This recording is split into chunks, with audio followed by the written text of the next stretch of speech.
Senhores ministros, representante do Ministério Público, o doutor Gustavo Arthur Coelho Lobo de Carvalho requereu produção de sustentação oral quando o julgamento do processo 15.199/2005 a ser relatado pelo ministro Valmir Campelo. Conceda a palavra ao relator para apresentar resumo de seu relatório.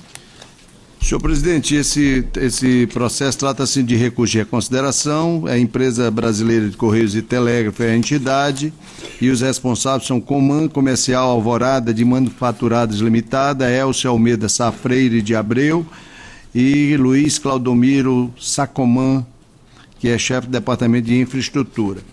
Senhor presidente, em função de que eu fiz chegar às mãos de vossas excelências o relatório com antecedência e a minuta do acordo com meu voto, eu, com base no artigo 168, parágrafo 2º do Regimento Interno, eu solicito a respectiva dispensa de leitura do resumo do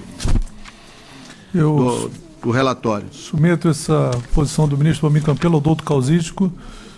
Com a sua anuência, eu pergunto ao senhor representante do Ministério Público se deseja se manifestar. Obrigado, senhor presidente. Apenas para ratificar integralmente a manifestação do Ministério Público nos autos. Obrigado.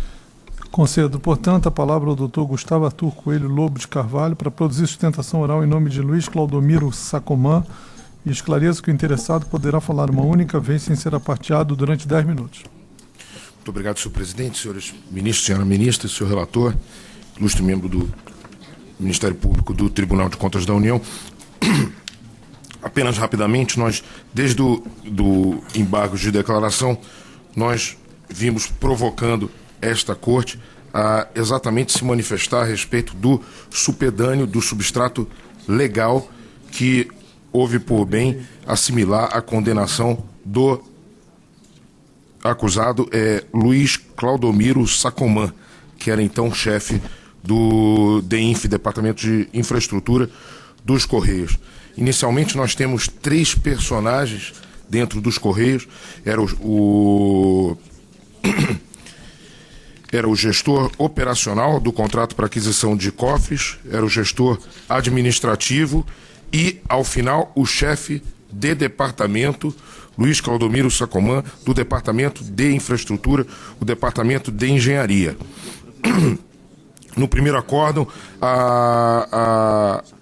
em relação ao gestor administrativo, a competência e a falha administrativa dele é claramente colocada. O seu supedâneo legal, a CI 05/2002, dentro de interna aos Correios. Também em relação ao gestor operacional, também está lá citada como norma violada a CI 05/2002. Quando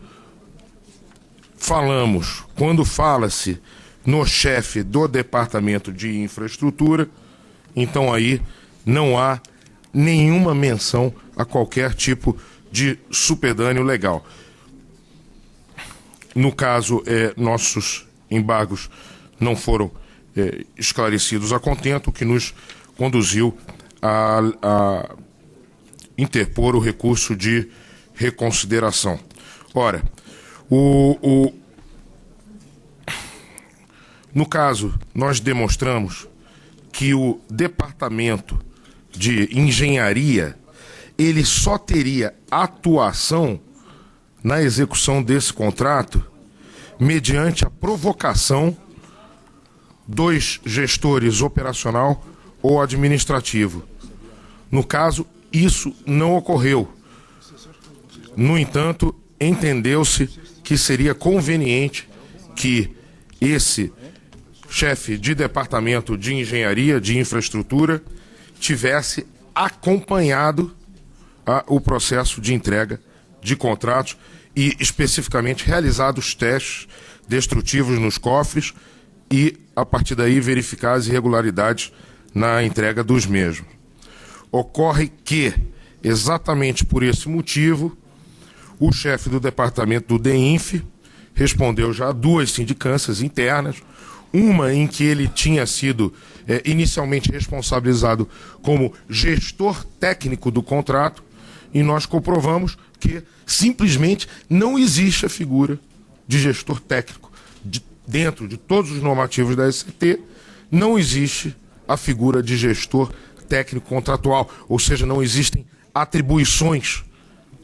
O que existem com bastante clareza são atribuições para o gestor operacional e administrativo, que são os 2 empregados públicos, que são 2 dentre os 3 empregados públicos que estão mencionados na tomada de contas. E já terminando, Vossas Excelências percebam que o contrato de execução previa momentos de inspeção na área de engenharia muito claros, muito pontuados, muito oportunos. E essa inspeção na parte de engenharia deveria ser justamente iniciada, provocada pelos gestores operacionais e administrativos. O que nós demonstramos foi que o chefe do DEINF, o chefe do Departamento de Engenharia, sempre que provocado, se manifestou. Às vezes em que ele não foi instado, ele obviamente não se manifestou. Nós argumentamos também que qualquer ingerência do chefe de engenharia, do chefe do Departamento de Engenharia, no departamento de contratação, junto ao gestor operacional administrativo, poderia ser, inclusive, considerado um excesso, um abuso de autoridade. Esse nosso entendimento foi recentemente corroborado pelo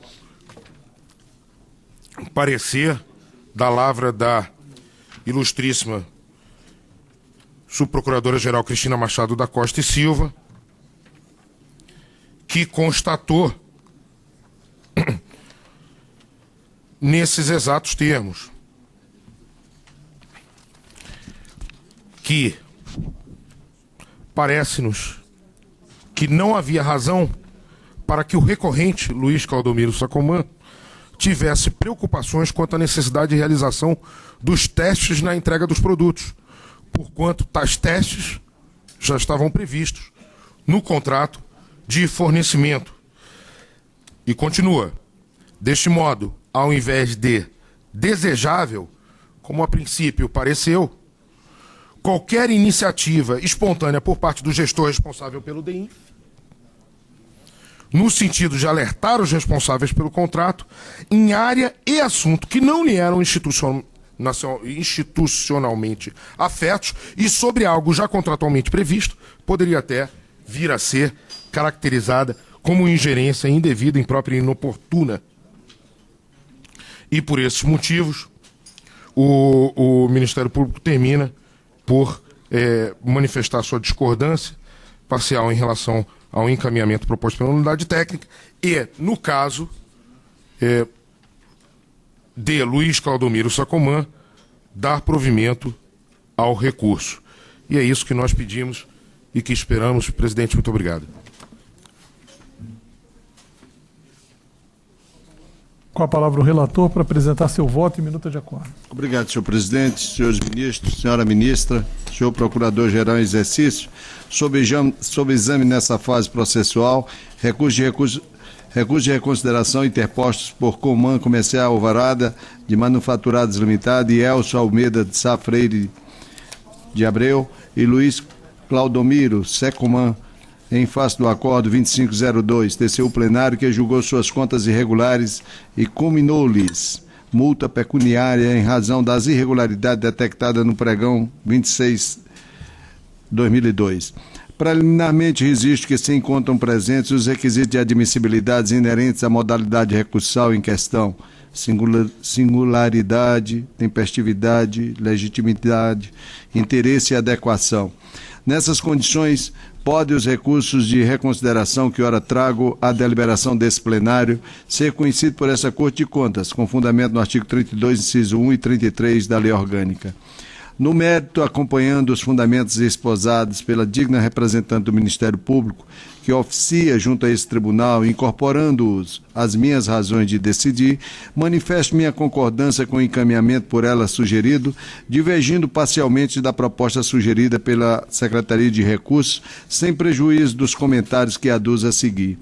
De fato, resta perfeitamente demonstrado ser de excessivo rigor a manutenção das condenações que foram impostas ao senhor Luiz Claudomiro Sacomã por meio do acordo recorrido, uma vez que a ele não cabia, por não ser responsável pela liquidação da despesa em questão, a iniciativa de inspecionar de maneira própria ou de provocar a inspeção do respectivo material entregue e aceito por outras áreas da ECT, em especial DECAM e DEPAS, a quem de fato era atribuída a tarefa de atestar o recebimento correto e adequado do objeto adquirido, inclusive com lastro em pareceres solicitados à área técnica.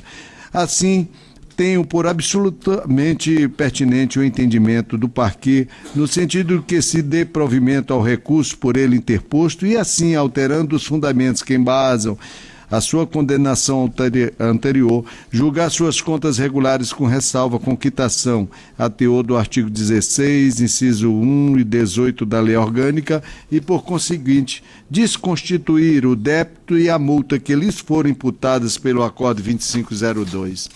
Neste contexto, senhor presidente, senhores ministros, senhor Procurador-Geral, entendo que os demais recorrentes não juntaram ao presente processo as provas necessárias à desconstituição das evidências apontadas contra eles. Portanto, em relação a eles, restam indentes os alicerces do voto condutor do Acordo 2502 TCU plenário, que culminaram com o julgamento pela irregularidade de suas contas. Por esta razão, entendo que deva se conhecer de seus recursos e negar-lhes provimento, impedindo, assim, a reforma da deliberação recorrida. Com essas considerações, adiro integralmente os fundamentos expedidos pela digna representante do Ministério Público junto ao TCU e, quanto ao mérito, voto no sentido de que o Tribunal adote o acordo que ora submeta à deliberação desse colegiado, com fundamento na legislação aqui mencionada, conhecer dos recursos interpostos pelas empresas Coman e pelo senhor Elcio de Sá Freire de Abreu, para no mérito dar-lhes provimento e manter em seus exatos termos as condenações que lhe foram impostas pelo Acordo 2502, TCU plenário, mantido pelo Acordo 2889-2009, TCU plenário. Com fundamento também na legislação aqui citada, conhecer do recurso de reconsideração interposto pelo senhor Luiz Claudomiro Sacomã, para no mérito dar-lhe provimento e alterar o julgamento de suas contas para regulares com ressalva, dando-lhe quitação na forma da legislação e desconstituindo-se, por conseguinte, o débito e a multa a ele imputados pelo Acordo 2502, mantido pelo Acordo 2889. Da ciência dessa deliberação aos recorrentes e ao interessado. É a minha proposta, senhor presidente. Coloque em discussão, em votação, a adesão do plenário.